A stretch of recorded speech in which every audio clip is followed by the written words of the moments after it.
नमस्कार शेतकरी मित्रांनो, मी गजेंद्र सगने अमरावतीवरून आहे। आज आपण या तुरीला फुलाचं रूपांतर शेंगीमध्ये त्यासाठी काय दिलं आहे ते मी तुम्हाला सांगणार आहे। या तुरीला आपण लोडर आणि लॅमिनेट दिलेला आहे। त्यामुळे काय होते, फुलाची चांगली सेटिंग झालेली आहे, फुलाची सेटिंग होऊन फळाची पण सेटिंग झाली आहे। त्याच्यानंतर काय झालं, इथं फुलगळ झालेली नाही आहे।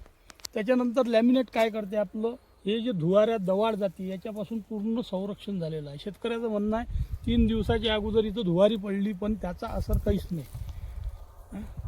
त्याच्यामुळं हे एरॉनचे प्रोडक्ट ज्या कोणाला लागत असतील त्यांनी कृपया माझ्यासोबत संपर्क साधावा।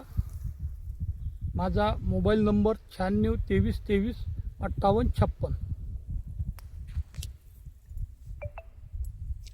नमस्कार।